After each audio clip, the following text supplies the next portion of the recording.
অস্ট্রেলিয়ার বিপক্ষে প্রথম ম্যাচে যারা হাইস্ট রান করেছেন এবং কে কত রান করেছেন সেটা শুনে নিন। সাইব হাসান 5 বলে 5 রান, তানজিদ হাসান তামিম 44 বলে 54 রান করেছেন, নাজমুল হোসেন শান্ত 46 বলে 67 রান করেছেন, লিটন কুমার দাস 9 বলে 7 রান, তাহিদ হৃদয় 51 বলে 31 রান করেছেন, মোসাদ্দেক হোসেন সৈকত 70 বলে 86 রান করেছেন। আমাদের কিংবদন্তি মিরাজ 12 বলে 3 রান করেছেন, তানভীর ইসলাম 7 বলে 5 রান, তাসকিন আহমেদ 16 বলে 20 রান। দুর্দান্ত একটা খেলছেন ইনিংস।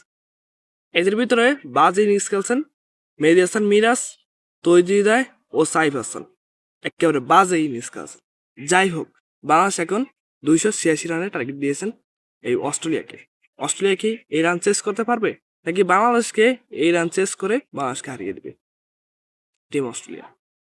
কে কতটুকু সন্তুষ্ট এই ইনিংসগুলো দেখে এবং কার প্রতি কে বিরক্ত হয়েছেন সেটাও বলবেন এই ইনিংসগুলো দেখে।